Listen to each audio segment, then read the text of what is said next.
rituels occultes, d'esclavage mental et même de sacrifices humains où la terreur et la souffrance des victimes sont portées à leur paroxysme. Une solution peut être de détourner le regard, de rejeter ces témoignages en raison de leur caractère trop choquant et bousculant notre paradigme, ou bien alors de les prendre en considération et de les accepter comme étant éventuellement une réalité du monde dans lequel nous vivons. Une éventualité qui se transformera petit à petit en une certitude au regard des très nombreux témoignages qui relatent les mêmes pratiques. À partir de là, il est possible de creuser le sujet et de se rendre compte qu'il s'agit alors d'une sorte de boîte de Pandore.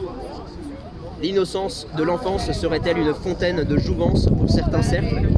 La conscience immaculée de l'enfance serait-elle une page blanche sur laquelle certains s'octroient le droit d'y graver ce qu'ils veulent pour servir leurs propres intérêts ? Dans cette question, en fait, il soulève en fait le sujet, on va dire, de la programmation mentale, qui est due en fait à la dissociation qui est induite comme conséquence de ces abus. Et la troisième question, le satanisme élitiste, aussi nommé pédosatanisme, existe-t-il vraiment ? On a fait le premier paragraphe, je vous lis le deuxième paragraphe et on passe à un autre ouvrage. Il faudra demander aussi aux autres. Canaliser les consciences est une clé de domination ici-bas. Le contrôle mental prend différentes formes, de la plus simple à la plus complexe. Les méthodes d'apprentissage qui façonnent le cerveau, les programmes scolaires et universitaires qui formatent les croyances et l'esprit critique sont une première forme de modelage du futur adulte qui vise à le rendre compatible et utile au système social actuel. L'information journalistique et le divertissement médiatique sont d'autres facteurs qui vont influencer votre conscience selon un certain modèle.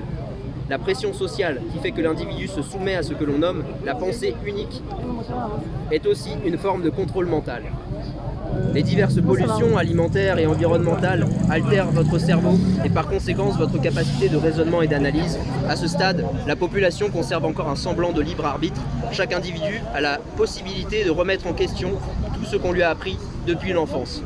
Il peut se réinformer en choisissant d'autres sources, se débarrasser de sa télévision, changer son mode d'alimentation, s'alléger du monde matériel pour se tourner vers le monde spirituel, etc. Nous pourrions également citer le subliminal ou la psychotronique comme des outils pouvant influencer le contrôle de la conscience humaine. Bon, je ne vais pas aller plus loin, tout est dans le bouquin. Celui-ci est assez fort, mais il en a fait un plus léger, qui est sorti l'an dernier. Qui parle en fait plus simplement de la symbolique utilisée par ces gens-là, donc qui est très présente dans la franc-maçonnerie. Et la schizophrénie en fait est induite par les contrôles mentaux, les abus rituels. Si vous voulez, quand on torture une personne à un certain stade, donc désolé pour les enfants, mais on dissocie leur esprit pour survivre s'en va ailleurs, ce qui donne la possibilité à celui qui torture d'induire ce qu'il veut dans la personne. C'est pour ça qu'on parle de schizophrénie, etc. C'est pour ça que les gens dans le divertissement, donc il y a cette fameuse, comment elle s'appelle,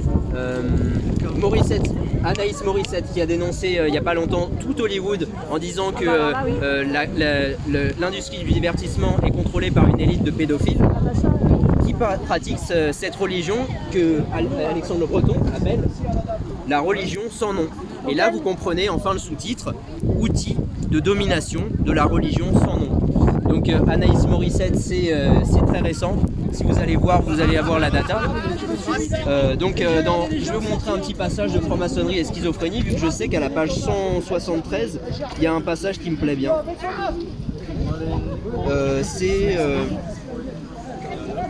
Voilà.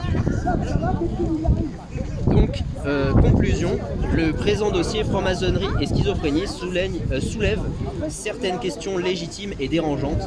Tout d'abord sur les origines lointaines de la franc-maçonnerie qui remonteraient aux religions antiques dites à mystère. Selon certains écrits de haut degré franc-maçon, comme nous l'avons vu, les pratiques païennes de certaines de ces religions à mystère intégraient les rituels initiatiques traumatiques, mais aussi un certain nombre de cultes et de la fertilité, entraînant des pratiques orgiaques, des sacrifices de sang ou encore le baptême de sang dans le culte de Mithras, qui s'apparente sur beaucoup d'aspects à la franc-maçonnerie moderne. Cela est un point de départ pour commencer à appréhender certains témoignages de victimes et survivants d'abus rituels, car au premier abord, ces récits peuvent sembler fantaisistes et inventés. Je vais vous parler enfin de Ronald Bernard, le banquier, le dernier banquier des élites franc-maçonnes et sataniques les plus puissantes, puisque ce mec-là a décidé d'arrêter sa profession de banquier le jour où il a été invité à un sacrifice d'enfants. Donc depuis 2-3 ans, il fait des interviews sur le sujet pour expliquer que simplement ceux qui contrôlent tous sont des lucifériens. C'est une réalité. Et enfin, les vrais responsables de tout